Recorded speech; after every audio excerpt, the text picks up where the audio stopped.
Jajan kalau main game ada yang game 5.000, yang 10.000. Ternyata ada sisa setelah jajan main game, ada sisa 10.000. Kalau di besokan hangus, uangnya itu hangus. Nah itu nggak boleh, yang begitu. Nggak boleh. Beda dengan itol. Kalau itol mah kan kita beli 100.000. Walaupun beberapa tahun nggak dipakai, ya 100.000. Ya. Ya rusak, tinggal datang saja, ini rusak, minta diganti, uang kita tidak hilang, aman gitu. Ya, aman itu. Nah kecuali kalau hilang, itu nggak bisa kembali uangnya karena ada di sana uang. Ya, aman ibu, uang digital ini aman itu karena tidak ada penipuan. Adapun orang yang niatnya tidak baik dengan menggunakan itu, ya orangnya saja. Ya, kalau kita yang menggunakan itu aman. Sekarang lebih aman kan kita beli pulsa pakai SMS banking, beli kuota, bayar internet itu praktis sekali. Ya, itu aman sekali, insya Allah. So, ayeuna orang kanu makalah. Saya akan bacakan dulu ya ayatnya, surat Al-Ahzab ayat 1-3. A'udzu billahi minasyaitonir rajim. Bismillahirrahmanirrahim. Ya ayyuhan nabiyyu taqillaha wa la tuti'il kafirina wal munafiqin. Innallaha kana 'aliman hakima. Wattabi ma yuha ilaika min rabbik. Innallaha kana bima ta'maluna khabira. Wa tawakkal 'alallah wa kafa billahi wakila. Nah. Judul ini. Nah, udah. Terima kasih. 4 jurus menuju selamat. Baik, ini bisa dipraktekkan nanti di setiap aspek kehidupan, di setiap profesi, bukan hanya di fikih ibadah muamalah. Ya, bisa dipraktekkan dalam berdagang, bagaimana supaya dagang selamat. Di dalam berobat, bagaimana supaya kita berobat selamat. Ya, bagaimana jadi pengusaha supaya selamat, jadi politikus selamat, jadi konsultan selamat. Ya, jadi orang kaya selamat. Nah, ini 4 jurus menuju selamat. Ya, bisa dipraktekkan. Saya ambil contoh-contohnya. Apa 4 jurus itu? Pertama, takwa. Ya, takwa itu bahasa saya sing apik hirup teh. Sing apik. Takwa itu stressingnya jangan sampai melakukan yang diharamkan Allah.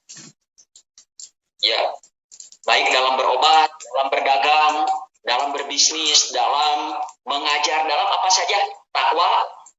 Ya, yang kedua, hati-hati saran orang. Ya, hati-hati saran orang.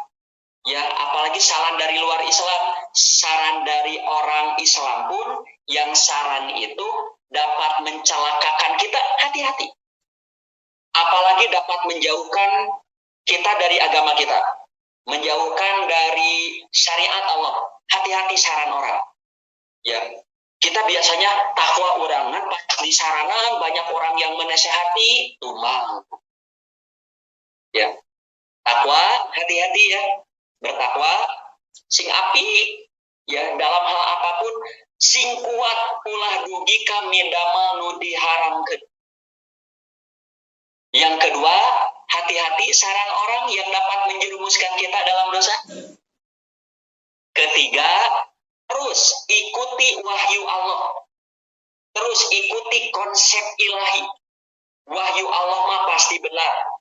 Konsep ilahi mah steril dari kekurangan dan kelemahan. Sedangkan nasihat orang, konsep orang, ya jangan dari orang yang bertentangan dengan syariat, kan tidak ada yang menjamin benar. Ya, bertakwa, hati saran orang, jangan dituruti yang dapat mencelakakan kita. terus ikuti wahyu Allah. Yang keempat, nah Ibu Rustini punten di mute.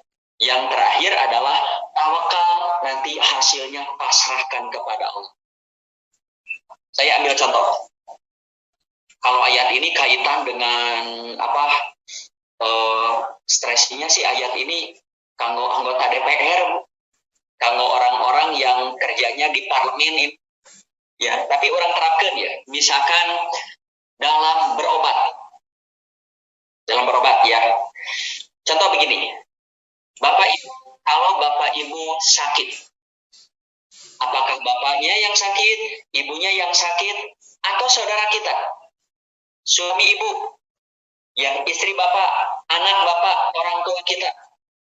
Sakit yang tidak kunjung sembuh, sakit yang tidak kunjung membaik, bertahun-tahun. Nah, hati-hati.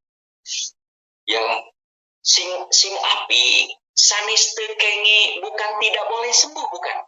Sanes teu kenging damang. Tapi jangan melakukan yang untuk sembuh. Ya. Orang kan biasanya Bu, kalau sakit berlarut-larut, supaya kita kadukun gitu. Ya, ainu nyarankeun minum arus katanya. Ainu nyarankeun narkoba gitu. Ada yang nyarankeun makan gaji babi.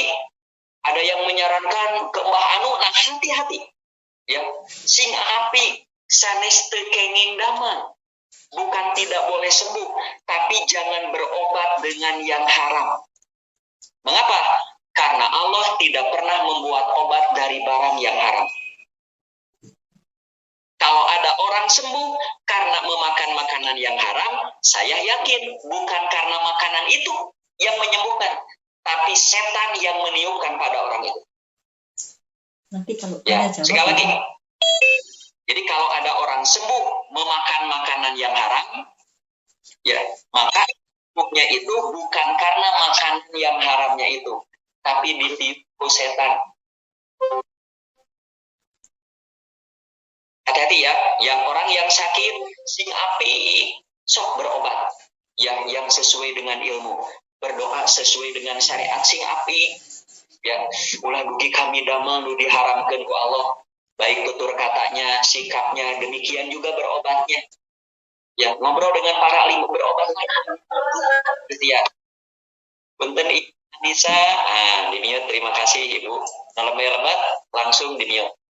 Ya, itu yang pertama, orang yang sakit sing api, ulah dugi ka melakukan yang diharamkan karena ingin sembuh. Ya, dengan cara apapun. Yang haram itu tidak diizinkan kecuali hanya satu. Apa itu? Darurat. Darurat karena mengancam nyawanya. Saya kalau tidak pakai ini pasti mati.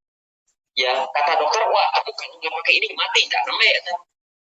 Gimana namanya hareeng, yang langsung oleh arah. Namanya girnyun saeutik langsung minyak babi, misalkan nggak boleh.